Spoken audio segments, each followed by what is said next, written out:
Nepal may be one of the most poorest countries in the world, but when it comes to mountains, there is no other that stands taller. Within its boundaries lie 8 of the 10 highest mountains in the world, including the greatest of them all, Mount Everest. Without a doubt, Everest is the world's most famous mountain. No other peak comes close to it, either in its loftiness or rich history. It has attracted the attention of more geographers, mountaineers, and writers than any other mountain. And because it is there, as George Mallory famously put it, Everest continues to be the greatest attraction for trekkers from all over the world. Everest is a challenging mountain. Kind and beautiful when the weather is good, it can suddenly turn wrathful with snowstorms and winds. It requires a lot of courage, willpower, and stamina, not just to climb to the summit of Everest, but even just to reach its base camp. But Everest being what it is, one has to see this great mountain at least once in a lifetime. There are different ways of doing that, and this book is about that and more. Namaste, I'm Captain Beduprati from the flight deck. As a pilot, I have always felt privileged to fly over many countries of the world. Flying is my profession. Traveling has always been my passion. Aerial and underwater photography always gives me the pleasure. To me, an aerial photography is a form of difficult art. The challenging of an aerial photography is to capture unique moments from the sky in a limited time. For more than 2 decades, I have been traveling and flying the globe regularly. But flying over Himalaya is completely different than the rest of my travel and flights. The flight over Himalaya brings the mighty creation of nature into its proper perspective, and every flight is a pilgrimage. Standing tall amid all the Himalayan peaks is Mount Everest. I have captured the photographs of 360-degree of Mount Everest. I have also tried to capture all 360-degree view as seen from the Mount Everest for this book. Therefore, Lhasa, Kathmandu, Gangtok, and many other photographs around Everest are included in this book. I have never seen more spectacular place than flying around Mount Everest. I invite you on a spectacular color-saturated journey of 360-degree of Everest through pilot's eye view with me. Your journey around Everest through the pages of this book to experience Everest and beyond through pilot's lens is 3-dimensional beauty. I am glad to be able to share these pictures with you. A warm welcome to Nepal. Ancient glory and interesting facts. In 1,000 ages of gods, I could not tell thee of the glories of the Himalaya. Just as the dew is dried by the morning sun, so are the sins of mankind by the sight of Himalaya. This verse from the Hindu religious text Skanda Purana is an indication of a significance the Himalaya holds for the people living in and around it. Myths have been created regarding the mountains, and some of these have found their way into religion.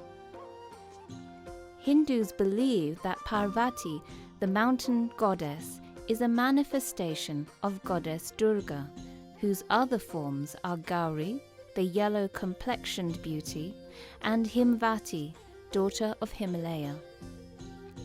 Similarly, Parvati's consort, Lord Shiva, is also known as Kailashpati, Lord of Mount Kailash. It is not without reason, therefore, that Nepalis revere the Himalaya, but they are not alone in their veneration of these snow-clad peaks. Tibetans worship many of the mountains in their immediate surroundings, while Mount Everest itself is known as Chomolungma, the mother goddess of the earth. Hindu, Buddhist, and shaman ascetics have been drawn to the clean and bracing air of these lofty heights for thousands of years. Then there are the hordes of secular believers who travel great distances to pay homage to those great mountains every year. The word Himalaya comes from the Sanskrit Hima, which means snow, and Alaya, which means abode. In other words, Himalaya stands for the abode of the snows. A more apt name would be harder to come by for these highest and most spectacular mountains of the world. Yet it was only in the 19th century that the outside world came to know of this magnificent range that stretches across the northern reaches of South Asia. And even after more than 150 years of exploring the territory covered by these mountains, there remain vast areas that are yet to be mapped properly. Thousands of peaks have not felt the foot of man on their summit, while numerous high valleys in between remain unseen. A third of the 2,400 kilometers Himalaya falls within Nepal. This is actually the central section of this range, and it boasts of 8 of the 10 highest mountains in the world. Then there are the hundreds of lesser peaks, lesser only in comparison to the giants of their neighborhood, for they would tower over any other mountain from other parts of the world that vie for attention. But the grandeur of these high mountains is only part of Nepal's beauty. Within an area of 147,181 square kilometers, the country also offers an astonishing variety of topography with altitudes ranging from less than 70 meters above sea level to the 8,848 meters of Mount Everest. Nepal is indeed paradise on earth for other reasons as well. It boasts of a unique cultural mosaic formed by the coming together of 2 great religious civilizations of Asia, Hinduism and Buddhism. There are more than 60 ethnic groups living within Nepal, while the number of languages spoken is close to 100. Whoever visits Nepal once comes back again and again, struck by the beauty of the country. Nepal is an anthropological and cultural treasure trove, the birthplace of the Apostle of Peace, Lord Buddha, home of the brave Gurkhas, the land of golden pagodas and parasols, of hidden valleys and crystal mountains, of 8,000ers, of a Yeti. This is a country blessed by living goddesses, a living cultural museum of the world with the highest concentration of Buddhist icons and shrines. It is this magnificence that lures visitors to Nepal, and their numbers are increasing by the year.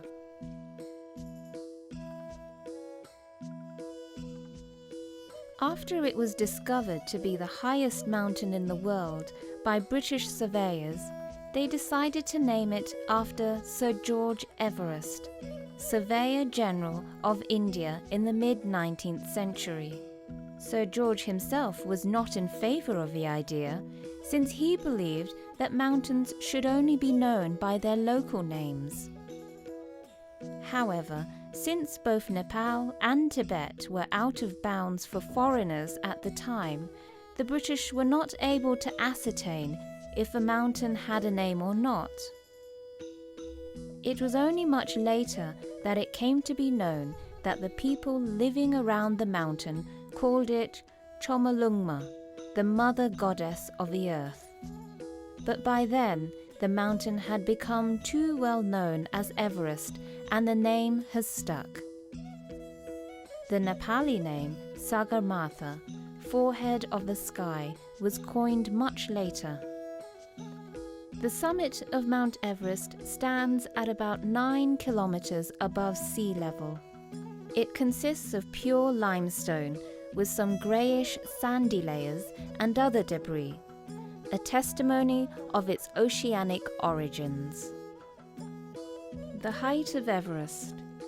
For 100 years after its discovery as the highest mountain in the world by the surveys of India, the height of Everest was considered to be 29,002 feet, 8,840 meters. In 1956, that figure was revised by a British team which calculated it to be 29,028 feet, 8,848 meters. This later figure has been the generally accepted height of Everest so far.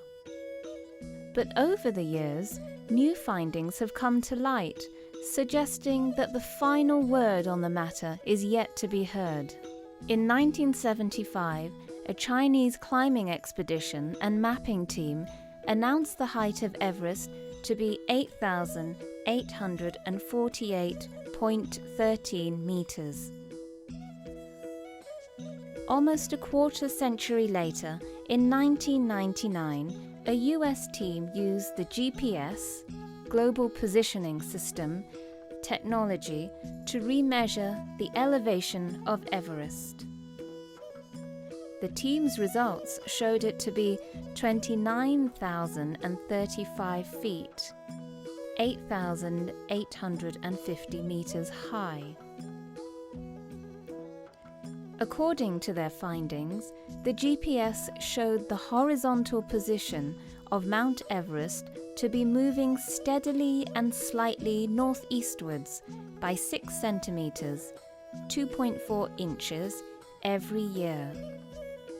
Although the National Geographic Society has accepted 29,035 feet, 8,850 meters, to be the height of Everest, the Nepali government has yet to decide on the matter.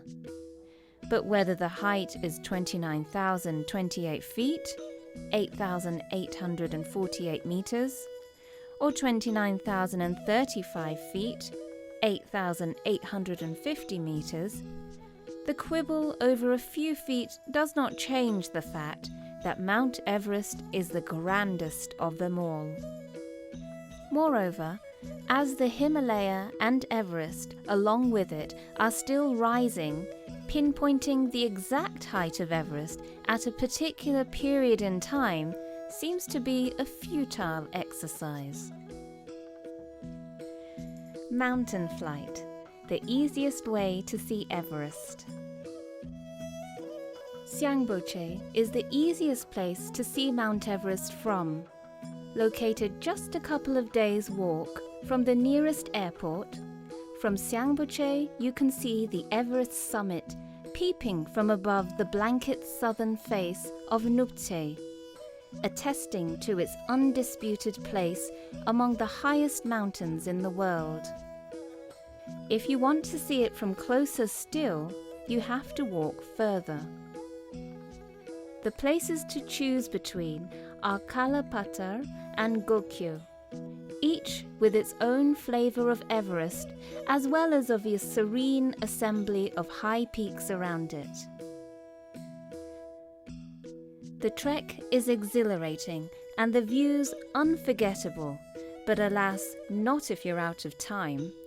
It is for those in a hurry, or for those who prefer to do without the rigours of trekking in the higher regions, that mountain flights offer the perfect opportunity to come face to face with these snowy guardians of Nepal. A mountain flight is an extraordinary experience, and the proximity of the mountains a humbling one. It is more of an aerial pilgrimage over the most awe-inspiring landscape in the world. An encounter with the towering greats like Mount Everest, Gauri Shankar, Melungtse, Choyu, Pumori, Amadabalam, Lhotse, Makalu, and Kanchenjunga can only be a meditative experience. Try not to miss this one out. Flying to Lukla. Lukla, 2,800 meters, is one of the classic examples of a STOL, short takeoff and landing airstrip in Nepal. It is all the more remarkable since the runway slopes away from the terminal at an angle of nearly 30 degrees, a fact that makes flying in or out of Lukla such a thrill. The airfield was initially built in 1965 as part of a Kunde hospital project run by Sir Edmund Hillary. It was further expanded in 1977, and recently the runway was metallic and a new terminal built. Lukla is rather a small airport, but given its strategic importance as the entry point to the Everest area, almost all airlines service it with their small passenger planes. During the trekking and climbing season, there is an almost continuous flow of incoming and outgoing flights. Even then, it is advisable to keep a few spare days in hand, since the weather can turn any time, and it could be days before a flight can land. This is because Lukla does not yet have an instrument approach and departure system in place. It is a completely visual airport and has only one approach. Pilots can fly in only when there are full visual landing conditions there.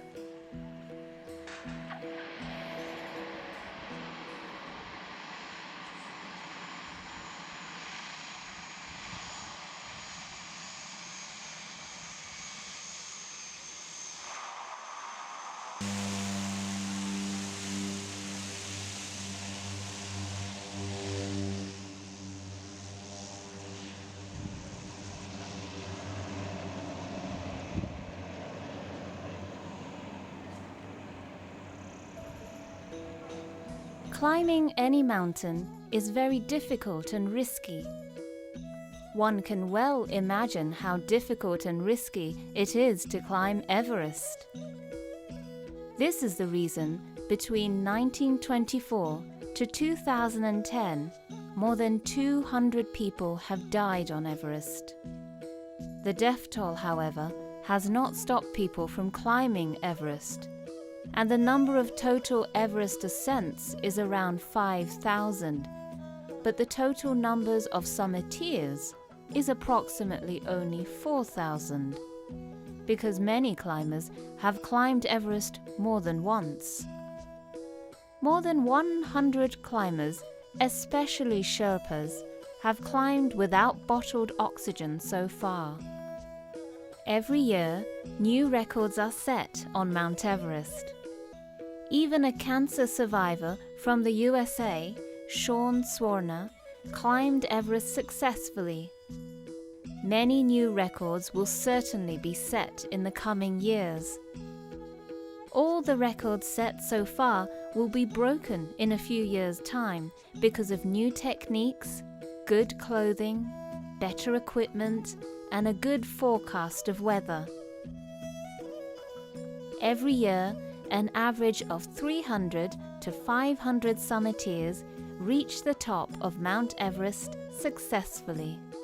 An incredible mountain flight. As a pilot, Captain Bed always enjoyed mountain flights, perhaps more than any other.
aircrafts awaiting this clearance to begin the mountain flight and the flights to Lukla.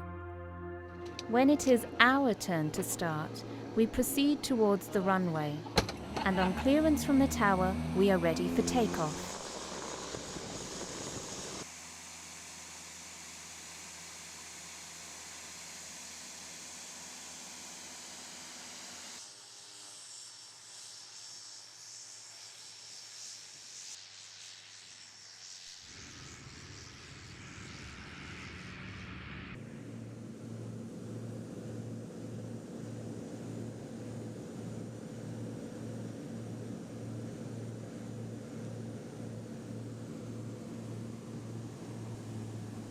We always begin with a turn towards Swayambhu, west, making a climbing turn to gain altitude and check over Kathmandu airport.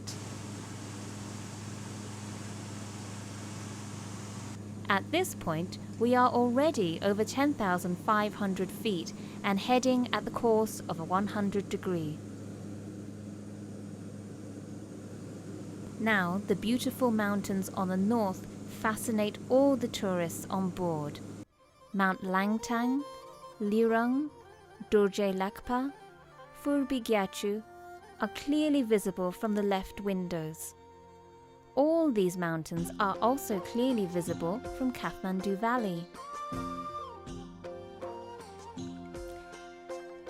When we are about 50 miles from Kathmandu, Gauri Shankar and Melungtsi are quite prominent. I always pray to the holy mountain Gauri Shankar when I first see it.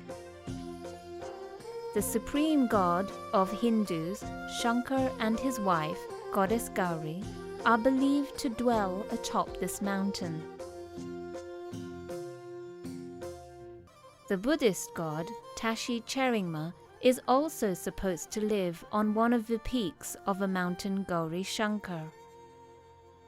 Tashi, who is one of the 5 sisters, is responsible for giving long life to mortals. Mount Melungtse is distinct from other surrounding mountains because it is the only bright mountain in the Rolwaling Himal region.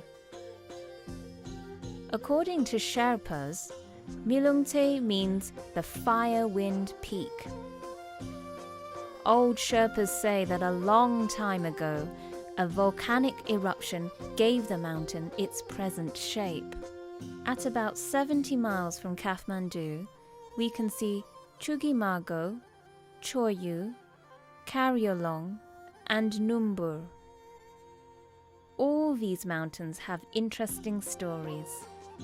According to lamas, Cho is a sacred text, while Oyu is known as the goddess of turquoise. Numbur, for its part, is considered to be the mother, the milk giver to the children of Solu.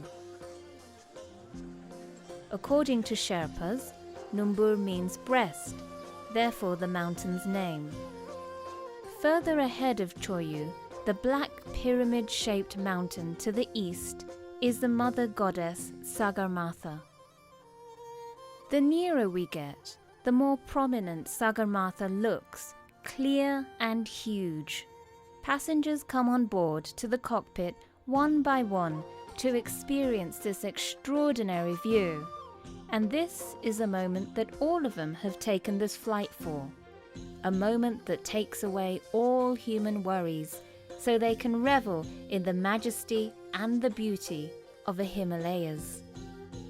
To the east of Sagarmatha, Mount Lhotse, the 4th highest peak, is located. Tibetans call this mountain Lhotse, which means South Peak. There was no name for this peak before 1920, when a British expedition named it Lhotse, using the local word for south. Lhotse is the eastern part of a Nubtse-Lhotse wall. As we fly ahead, Sagarmatha seems peering out towards the south. When we were just over 75 miles from Kathmandu, we approach Lukla, from where the trail to Namche along Dudh Koshi is clearly visible. Namche, Siangboche, and Kumjung villages can be viewed from the height we maintain at 25,000 feet above sea level. The beautiful mountain, Amadablam, is close to Changboche, and I recall the blue pine and rhododendron forests, thundering waterfalls, enchanting boulder gardens, and burbling stream on trekking routes. When I fly over Solukhumbu, I also reminisce about the people of this region. Sherpas work incredibly hard and have played an extraordinary role in mountaineering history. Sherpas set up camps, put in the routes, do the cooking, and carry the majority of a load on the mountains. They are the most honest, simple, and dependable people. A great mountaineer, Rob Hall, had rightly said, most of the great Western summiters would have absolutely no chance of getting to the summit of Everest without the help of Sherpas. Rob Hall unfortunately died tragically while descending Everest on the 11th of May, 1996. By this time, we are 80 miles from Kathmandu. From this point, Sagarmatha and Mount Makalu, the fifth highest mountain, have a breathtaking view. Makalu is derived from Mahakal, which means God of Death in Hinduism, though it is known as Nag Pochenpo in Tibetan. Towards the east, a huge mountain looms in the distance. It is Kanchenjunga. In the past, Kanchenjunga was considered the second highest peak in the world. We turn around when we are around 90 miles from Kathmandu. This is the best time to view Mount Sagarmatha on the mountain flight. Further north, the dry Tibetan plateau stretches to the horizon in a boundless expanse of dull-coloured earth. When I feel that there might be turbulence towards the north, I turn to the west and fly along the Himalayan range. This is the normal route for mountain flights. Ladies and gentlemen, this is Captain from the flight deck once again. At the moment, we are flying at an altitude of 23,000 feet above mean sea level with ground speed 300 km per hour. Outside air temperature is minus 15 degrees centigrade, but we are maintaining the cabin temperature 20 degrees centigrade for your comfort. Right now, we are flying just in front of Mount Everest, approximately 80 miles east of Kathmandu. We just flew over Lukla, Sangboche, Khumjung, and Tangboche. We are flying over many beautiful mountains. This is the only flight in the world where all passengers enjoy breathtaking view of Mount Everest from the cockpit. If you look at your right, the mountain looking like a pyramid is the Mount Everest. The right of Everest is Mount Lhotse and the left is Nuptse. We can also see Mount Amadablam, Mount Pumori, Choyu, Numbur, Makalu, Chamlang, and many other beautiful mountains. If you look far right across the Himalayan ridge, looking like a beautiful brown terrain is Tibetan Plateau. Now we are heading towards west, flying along the Himalayan ridge. We'll be flying very close to Mount Melungse and Gauri Shankar. Thereafter, we'll fly towards Kathmandu. The weather at Kathmandu is good with temperature of 17 degrees centigrade. I wish all of you a very safe and pleasant stay at Kathmandu or wherever your destination may be. Thank you. Namaste. Shortly after, the tower clears us to descend from 25,000 feet to 10,500 feet. When we reach Mount Gauri Shankar, we head towards Kathmandu. The valley is covered in light fog. In a few minutes, we receive clearance from the tower to land. At the end of flying for approximately an hour, All the passengers receive mountain flight certificates.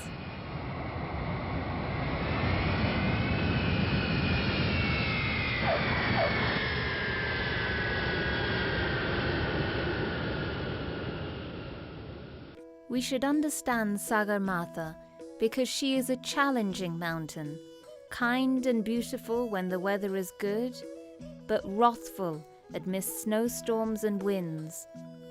It requires courage, willpower, and stamina, not just to climb Sagarmatha, but also even to reach the base camp. A glimpse of this beautiful mountain must be experienced at least once in a lifetime.